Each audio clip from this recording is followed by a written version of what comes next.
Welcome back, football fanatics. It is Sportsnaut, and we are back to talk NFL football. I know. There's no game this week. I get it. It's tough, but you know what we're going to do? We're still going to talk about NFL football because the Super Bowl is coming next weekend, and we need to go back and look back at the year that was. What a great season it was. And to do that, you and I usually sit here with the gentleman I'm about to bring in, and that, of course, is David Kull, our NFL managing editor at Sportsnaut. We usually talk about the games coming up. Well, we got another week before we can talk about the game per se, but what we can talk about is what a great NFL season it was. And David, we're going to get your take on the awards this year. We're going to go through MVP, Offensive Player of the Year, but overall, if you think about the 2023 NFL season, what comes to mind for you? Kind of what are the big takeaways from the season for you? Oh gosh, big takeaways from the season. It was a phenomenal season all the way around. A lot of surprises. I mean, with some of the rookies that we saw out there, we're going to talk about Rookie of the Year, the Rookie of the Year award. But yeah, some surprising performances this year. Some teams that came out of nowhere and did really well. Some players that we never thought could play at such a high level did that this year.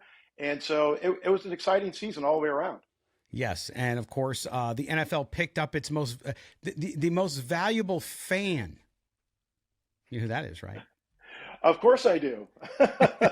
Yes. You want me to break out my favorite Taylor Swift tune or something? Well, that's maybe not. Yeah, that's going to be a little special fun thing coming up. We're just going to tease people with that. But Okay. nonetheless, what a crazy year it was. Of course, lots of complaining about the officiating. That happens every year. There was some good examples of that. Of course, we go back to the Lions-Cowboys game, all that kind of stuff that's been going on. The NFL is rigged. Conspiracy theory continues to go out there. The logo thing is dead now because the Super Bowl logo, if you don't know about that story, Google it. You'll figure it out. But that has gone by the wayside. But we're going to focus on some of the great performances of the season overall as far as the players out there. And we got to start. We'll start at the top, right? We'll start with the MVP because I think everybody knows who this is, unless you've picked a surprise, David, which I don't think so. But if you did, you did. But anyway, the most valuable player is voted on by the Pro Football Writers of America. And of course, the big one is coming up later again as well, was Lamar Jackson of the Ravens. Yes, he didn't get past the first game of the playoffs again, but overall, what a stellar year. Tell us who your MVP was. Well, this is really no surprise. Lamar Jackson is my MVP of the season. This is a regular season award. We're not penalizing him for his playoff performance. Over the course of 17 regular season games, Lamar Jackson was the best player in the league on the best team in the league. They had the best record in the league this year, and in big games, he came up big. Other than the playoffs, as we know, we saw what happened last weekend. But with Lamar Jackson, he was 10-2 against winning teams this year. Against at the end of the season when they played the Dolphins, they totally dismantled the Dolphins, and Lamar Jackson, of course, had a lot to do with that. And against the 49ers on Christmas night, we saw what happened there. It was best against the best, and they were clearly the best, and he was the best player on the field. So Lamar Jackson, to me, is the MVP of the league this year. No question. I think that's absolutely true. And I think that Lamar Jackson, the discussion will continue on about how great Lamar Jackson is or can be as a complete player. And that means winning in the postseason, right? He's 2-4 in the playoffs. And some people have compared, well, Tom Brady doesn't always win. Tom Brady went 10-0 in his first 10 playoff games. So again, different players, different eras, but the same thing applies. I think Lamar Jackson's got to get over that hump. And any kind of doubters. Now, again, I can't doubt it because he was the best player in the regular season. All right, we're moving on now to Offensive Player of the Year. This is also a player that was in the MVP race, but he doesn't play the right position to probably win it. But talk about your Offensive Player of the Year. Well, definitely the most valuable non-quarterback this year was Christian McCaffrey of the 49ers. I think he had the most yards from scrimmage this year. He led by a long shot in rushing yards overall. He was a leader in touchdowns scored this year. He's the engine that makes this 49ers team go. And if you've seen my ranking of the top 10 players in the Super Bowl, he's my number one player, even over Patrick Mahomes. And I know about Patrick Mahomes' record in the Super Bowl and in the postseason overall. But this year, Christian McCaffrey was the best non-quarterback in the NFL, and he's the best player in the Super Bowl coming up. Yeah, amazing player. And I'll tell you what, just a football player. I mean, there's so many things about Christian McCaffrey to like. Even if you're not a 49ers fan, you have to appreciate how he approaches the game, how he plays the game, and of course, how talented he is. Now, on the defensive side of the ball, this one's tough for me. As you know, I also do a Raiders show, And Max Crosby had a great year, but again, a lot of these awards are going to go to folks who made the playoffs too. But I think that the Defensive Player of the Year, there was 3 of them right there for me. So tell me who you got as your Defensive Player of the Year. Well, I was looking at all the statistics, all the numbers related to every important statistic that at least in terms of, in my opinion, and the guy that came out on top to me was T.J. Watt. T.J. Watt winning, to me, should win his second Defensive Player of the Year award in 3 seasons. Of course, last year he had the injury that cut into his season. He came back with a vengeance this year. He led the league in sacks. He led the league in quarterback hits. He had 4 fumble recoveries this year, or 3 fumble recoveries, 4 forced fumbles, and had a fumble recovery for a touchdown. The guy was just a maniac on defense for the Steelers this year. They did make it to the playoffs. He wasn't able to play because he got injured at the end of the year. But to me, he was the Defensive Player of the Year.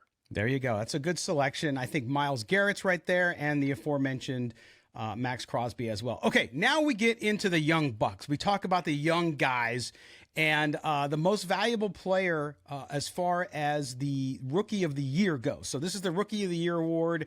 Give me your Rookie of the Year. Some great ones. There's C.J. Stroud. There's Puka Nacua. Some other guys there too. Tell me, where does David Kull go with this one? Well, that one to me came down to those 2 guys you just mentioned. It came down to C.J. Stroud, Puka Nacua, and trying to weigh those 2 guys and the impact on their teams. And I really have to go with the quarterback in this situation, C.J. Stroud. Coming into a team that had won 3 games the year before, he became the franchise quarterback. He not only just set records for a rookie for yards per game, he threw the most passes without an interception to start a career. But other than that, he elevated that team, elevated the offense, did something that very few rookie quarterbacks can do, and come in and change the entire complexion of a team or of an offense. They went from 30th overall the year before to like 15th this year or 12th. I can't remember which metric it was. It was up there in the teens though, Scott. So anyway, but he took them to another level. They got to the playoffs this year. The game that they won in Indy was huge at the end of the year. That made the difference between them going to the playoffs or not going to the playoffs. He won a playoff game. I know that doesn't factor into this year, but still, he got them to the playoffs. They won the AFC South title. To me, he is the Rookie of the Year. And amazing, too, what he's done. And I know we've covered him a lot up on Sportsnaut because it's been such a great story. But his maturity and the fact that the veterans on that team rallied around him very quickly, and he acts so much more mature than somebody just right out of college, and I think that's been part of his success. Now, we look at the defensive side of the ball, Defensive Rookie of the Year, and this is where you have to almost sit there and shake Nick Casario's hand. Of course, he is the GM of the Houston Texans. Because they had a guy there, Will Anderson, who was a Rookie of the Year candidate on the defensive side of the ball. But who did you pick as your Rookie Defensive Player of the Year? Yeah, this was really tough because you can look at a lot of different metrics and go, okay, well, I like sacks more. If I'm going to go with sacks, I'm going to go with Kobe Turner. If I'm going to go with the guy who had the best PFF grade, I'm going to go with Jalen Carter. But overall, I think that the guy who was rising to the top in most metrics and in impact was Will Anderson of the Texans, of course. So yes, I would say kudos to the Texans for their draft picks last year. They won the draft from last season, from last April, and they really did just a gangbuster job in terms of changing that team from the defense on the defensive side of the ball, on the offensive side of the ball. Of course, they brought in the right coach for that as well with Demeco Ryans. And so just overall, Will Anderson, to me, ended up being that guy. Even though he trailed in sacks, he had 7 sacks. Yes. But he still had an impact on that defense that made them much better than they were the year before, more so than other guys, I think. It's a great point because the disruption that he caused up front for Houston was remarkable. And sometimes you get caught in the sack numbers. And listen, you talked about T.J. Watt earlier as far as being Defensive Player of the Year. Same thing. Amazing. But I think you look at a rookie and you say, okay, well, maybe, if they have a ton of sacks, great, but not necessarily the metric to pick that. So that's good. Will Anderson from the Houston Texans. All right, now we roll on and we get into some of the coaching and executive type stuff. Looking at Coach of the Year, this is a tough one because you look at Dan Campbell, again, playoff game aside, you look at what Dan Campbell's done in Detroit, how he had his team believing, how he had his team playing, and the risks he took was part of the whole. Or you, of course, had Kevin Stefanski in Cleveland, and Demeco Ryans in Houston. So many guys out there, and even Sean McVay out in Los Angeles did an amazing job. Really tough to select out of those guys. So tell me, at the end of the day, who did you pick as your NFL Coach of the Year? Really a great group of candidates for this award. Any of those guys could win, and you can make a case for any of them, and it would be legit. But for me, it was Demeco Ryans. He had a team that was 3-13-1 the year before. They went 10-7 this year. I know that the draft picks made an impact right away, and that helps when you have players. You need players to go out there and play the game. You're only coaching them, but they got to go out there and play and execute what you're having them execute. But Demeco Ryans put it together this year, got him to the playoffs, going from that 3-win season to a 10-win season. So to me, he elevated that team more than any other coach did to their respective teams. That's no disrespect to them, but Demeco Ryans to me was the coach of the year. Yeah, phenomenal. I mean, again, you look at coaches, anytime a coach takes over, and we had a lot of coaching changes, again, 8 of them this offseason so far, and you look at that and you say, okay, well, if somebody comes in, especially in a situation like Houston, where you're rebuilding, right? 3-win team, you expect, hey, if they could double their wins, that would be huge. If they could improve by 2-3 games, fine. But guess what? 7 games, remarkable. So I'm there with you, and I agree with you. And I actually would put, believe it or not, I would put McVay second, just because I think what he did. But maybe that's a little inside baseball, because we pay attention so much more league than fans who usually pay attention to their team or their division. So there you go. All right, now we move on to the comeback player of the year, right? Or did you have a GM of the year, executive of the year, David? No, I didn't. Yeah. I don't have one of those, but I do have a comeback player of the year. Okay, so definitely. So I do want to give a shout out. I think I gave out Casario a shout out, but I also want to give out a shout out to Brad Holmes. I know at PFWA we voted him the kind of executive of the year, they call it, because it doesn't have to be a GM, but clearly he did a great job in Detroit. They still have some work to do, clearly, but a great job. But okay, let's go to comeback player of the year, because this one is always exciting to me, because you in life, everybody gets knocked down, right? Everybody has challenges. And sometimes, especially in sports, you see things with injuries, with all sorts of things that happen. And so I always love talking about this. Tell us who your comeback player of the year was. Well, I know a lot of people would like to, my heart wants to go with Damar Hamlin, but just based on what happened to him, just a life-threatening situation on the playing field, like we haven't seen in a long. I don't think we've ever seen that before. But anyway, my heart wants to go with him, but overall, I would pick Baker Mayfield over even Damar Hamlin.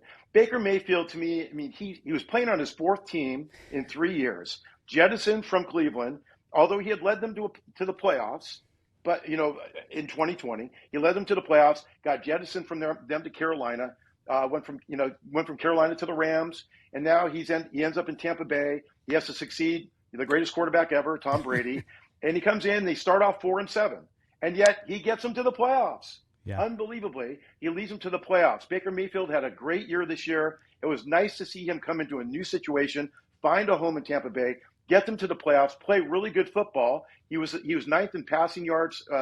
In passing yards this year, is 9th overall, and was up there in the top 10, 15 in other metrics as well. Really playing quality football, winning football. So Baker Mayfield, to me, was a comeback player of the year. And you know what? I agree with you. Again, Damar Hamlin dying on the field, I get that. But I think that when we comeback player of the year, to me, is a combination of overcoming adversity, but also performing at a level that is pretty remarkable for what you went through. And God bless Damar Hamlin, like you said, but he didn't play as much, and you can understand why.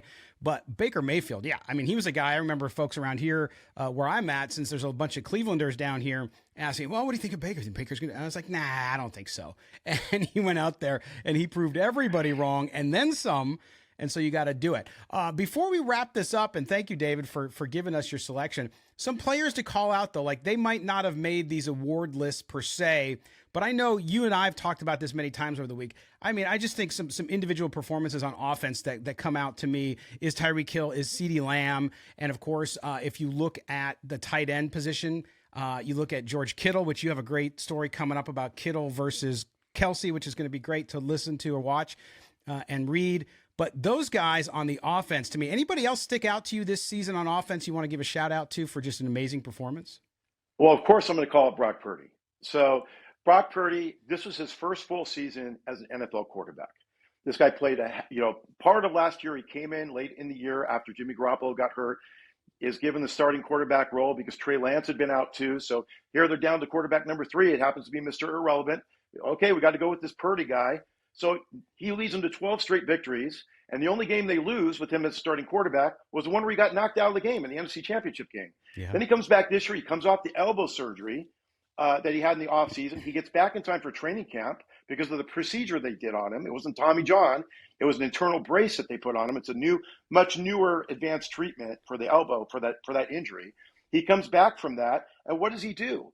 He leads them not just back to the NFC Championship game. He gets into the Super Bowl. And he doesn't just do it by just going out there and just winning your garden variety game.